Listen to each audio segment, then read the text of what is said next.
మాంగళ్య shopping mall ఆర్సీపురంలో Ambedkar statue ఎదురుగా July 12న రాశి ఖన్నా చేతుల మీదుగా గ్రాండ్ ఓపెనింగ్. తుంగతుర్తిలో గొడవలు, పాలకుర్తిలో పంచాయతీలు, వరంగల్లో మనస్పర్ధలు, చేవెళ్లలో కొట్లాటలు, అన్నిటికీ ఒకటే పరిష్కారం గాంధీ భవన్.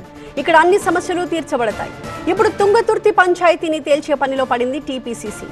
దీనికోసం రంగంలోకి దిగారు TPCC working president Jaggareddy. Gandhi భవన్లో తుంగతుర్తి కాంగ్రెస్ పంచాయతీ ప్రస్తుతం నడుస్తోంది. జగ్గారెడ్డి నేతృత్వంలో మరి కాసేపట్లోనే కీలక సమావేశం జరగబోతోంది.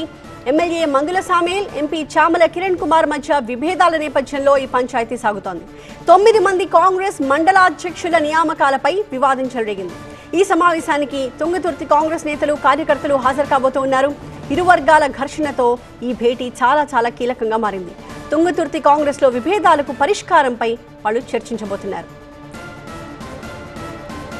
వర్కింగ్ ప్రెసిడెంట్ గా తుంగతుర్తి ఇష్యూలో అబ్జర్వర్ గా తన ముందుకి వచ్చిన ఈ సమస్యకి ఇవాళే ఫుల్ స్టాప్ పెట్టాలి అని చెప్పి జగ్గారెడ్డి రెడీ అవుతున్నారు. ప్రతినిధి విజయ్ లైవ్ లో జాయిన్ అవుతున్నారు. మాట్లాడదాం. విజయ్, ఏంటి ఒక్క రోజులో సమస్య పరిష్కారం అయిపోతుంది అని జగ్గారెడ్డి చాలా కాన్ఫిడెంట్ గా ఉన్నట్టు కనిపిస్తోంది. ఆ సీన్ కనిపిస్తోందా? అంటే తుంగతుర్తి ఇష్యూ కావచ్చు, మంత్రి కొండా సురేఖ, కడియం శ్రీహరి ఇష్యూని కూడా చాలా సక్సెస్ఫుల్గా క్లోజ్ చేయాలన్న ఆలోచనతోనే పీసీసీ డెసిషన్ తీసుకుంది. ప్రస్తుతం పీసీసీ చీఫే ప్రస్తుతం అంతా ఉన్నారు. కొండా సురేఖ వివాదాన్ని మీరు ఏ రకంగా చూస్తున్నారు? పార్టీలో సీనియర్ మంత్రి ఆమె, ఆ ప్రోటోకాల్ ఇష్యూని పీసీసీ ఏ రకంగా చూస్తుంది? కొండా సురేఖ గారు సీనియర్ నాయకురాలు కాంగ్రెస్ పార్టీలో, గతంలో కూడా మంత్రిగా చేసినారు. అదేవిధంగా కడియం శ్రీహరి గారు కూడా మాజీ డిప్యూటీ సీఎంగా మంత్రిగా చేసిన అనుభవం ఉంది. ఇద్దరి మధ్య అక్కడ కొన్ని నియోజకవర్గ విషయంలో కానీ, తర్వాత కడియం శ్రీహరి గారు తన ఎండోమెంట్స్ డిపార్ట్మెంట్ ఛాంబర్కి వచ్చినారని, అక్కడ రివ్యూ చేసినారనేటువంటి బాధలో ఆమె ఉంది.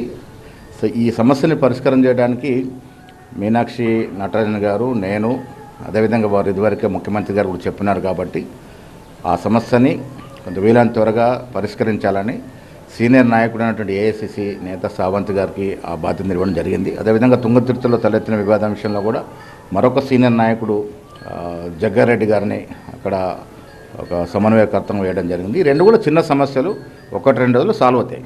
కానీ అంటే కాంగ్రెస్ పార్టీలో మీరు ఒక ఇష్యూని సాల్వ్ చేసే లోపు ఇంకో ఇష్యూ వస్తుంది. దీనికి రీజన్ ఏమనుకున్నారు పీసీసీ చీఫ్? న్యాచురల్, ఇప్పుడు ఇంత పెద్ద పార్టీ కాంగ్రెస్ పార్టీ మహాసముద్రం, రకరకాల మనుషులు, రకరకాల అభిప్రాయాలు, దాంట్లో భిన్న అభిప్రాయం మీద భేదాలు ఇవన్నీ ఉంటాయి. వేరే ఇతర ప్రాంతీయ పార్టీల్లో దీనికి ఆస్కారం ఉండదు. ప్రాంతీయ పార్టీలో ప్రాంతీయ అధ్యక్షుడు చెప్పిందే ఫైనల్. అక్కడ ప్రజాస్వామ్య పద్ధతిలో అభిప్రాయాలను వెలిపించుకునే అవకాశం కూడా ఉండదు. అది కాంగ్రెస్ పార్టీ యొక్క బ్యూటీ.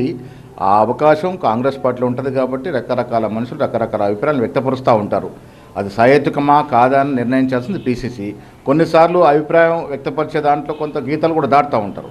అటువంటిప్పుడు డెఫినెట్గా క్రమశిక్షణ ఉల్లంఘన కిందకు వస్తుంది.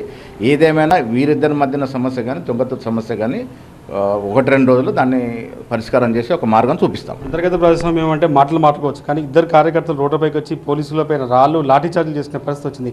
పార్టీలో క్రమశిక్షణ ఎక్కడ ఉంది? దాన్నే తీవ్రంగా పరిగణించిన పీసీసీ సీనియర్ నాయకుడు అయినటువంటి జగ్గారెడ్డి గారిని అక్కడ నియమించడం జరిగింది. వారికి ఆ జిల్లాతో సత్సంబంధాలు ఉన్నాయి. అక్కడ మంత్రులను, ఆ నియోజకవర్గంలో ప్రత్యేకంగా సీనియర్ మంత్రి యొక్క వారి యొక్క జన్మస్థలాలు ఉన్నాయి, పార్లమెంట్ సభ్యుడి యొక్క జన్మస్థలం ఉంది, ఇవన్నీ ఉన్నాయి. కాబట్టి జగ్గారెడ్డి గారు దాన్ని అవలీలగా ఛేదిస్తున్న ఉద్దేశంతో వారైనా జరిగింది. ఇంకొక ఇష్యూ చెప్పండి, ఓవరాల్గా అంటే కొత్త పాత అనేది ఇంకా కాంగ్రెస్లో పోలేదా? దాదాపు 2.5 సంవత్సరాలు అయిపోయింది మీ గవర్నమెంట్ వచ్చి.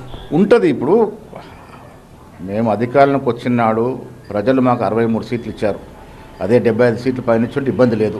అధికారం రాగానే ఒకవైపు బీజేపీ, ఒకవైపు కాంగ్రెస్ ఈ ప్రభుత్వాన్ని ప్రజాస్వామ్య పద్ధతిలో ఎన్నికైన ప్రభుత్వాన్ని కూల్చామని చెప్పడం జరుగుతుంది. ఆ మాటలు విన్నటువంటి 10 మంది శాసనసభ్యులు మేము కాంగ్రెస్ పార్టీకి మద్దతునిస్తామనే ఉద్దేశంతో ఇక్కడ రావడం జరిగింది.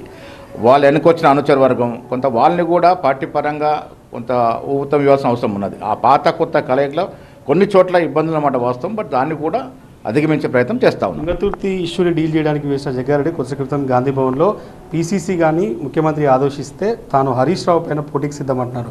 సంగారెడ్డిలో పోటీ చేయను, కానీ సిద్దిపేటలో పోటీకి నేను సిద్ధమనే విషయాన్ని జగ్గారెడ్డి చెప్తారు. పీసీసీ చీఫ్గా మీరేం చెప్తారు? వాళ్ళ ఎన్నికలు లేవు. ఎన్నికలు వచ్చినప్పటికీ హరీష్ రావు మీద ఎవరు ధీటైన వ్యక్తో అప్పుడు ఎన్నికల సంఘం, సిఈసి నిర్ణయిస్తుంది. మన పరిధిలో ఉన్న అంశం కాదు. నిన్న ముఖ్యమంత్రి చెప్పారు వచ్చే ఎన్నికల్లో ఖచ్చితంగా 117 సీట్లతో గెలుస్తామన్నది ఆయన చెప్తున్న మాట. పిసిసి అధ్యక్షుడు మీరేం చెప్తారు? నేను చాలా సందర్భాల్లో ముఖ్యమంత్రి గారు చెప్పింది ఏకీభవిస్తూ వస్తున్నాను.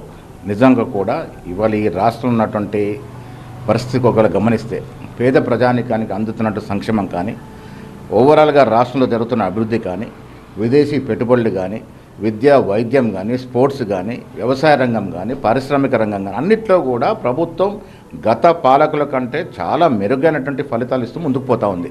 ముఖ్యంగా కాంగ్రెస్ పార్టీ ధ్యేయం అంతా కూడా ఎప్పుడు పేద ప్రజల సంక్షేమ ధ్యేయంగా పనిచేస్తుంది. ఇవాళ మేమిస్తున్న సన్నబియ్యం కానీ, మేమిస్తున్న ఇంధనం ఇల్లు కానీ, మేమిస్తున్న ఉచిత కరెంటు కానీ, మహిళలకు ఇస్తున్న ఉచిత బస్సు కానీ ఇవన్నీ కూడా పెద్ద స్థాయిలో ప్రజల యొక్క మనసును దోచుకొని ఉన్నాయి. ఉన్న ఫలంగా ఎన్నికలు జరిగినా, ఏ ఎన్నిక జరిగినా, రేపు సార్వత్రిక ఎన్నికలు జరిగినా నేను చాలా సందర్భాలు చెప్పాను, 100కు పైగా అని ముఖ్యమంత్రి గారు ఎగ్జాక్ట్ ఫిగర్ ఇచ్చినారు. అది దాటే వస్తాయి కానీ తక్కువ మాత్రం రావు. ఒక విషయం చెప్పండి, లాస్ట్గా పీసీసీ చీఫ్గా ఈ మంత్రులు ఎమ్మెల్యేల మధ్య వివాదం కావచ్చు, లేకపోతే ఇట్లా కార్యకర్తలు రోడ్డుపై కొట్టుకోవడం కావచ్చు, ఇట్లాంటివి క్రాస్ చేస్తున్నటువంటి నేతలకు పీసీసీ చీఫ్గా మీరు ఇస్తున్నటువంటి వార్నింగ్? నేను వచ్చే వారం నుంచి ఒక్కొక్క రోజు మంత్రులను కూడా పిలిచి మాట్లాడుతూ ఉన్నాం.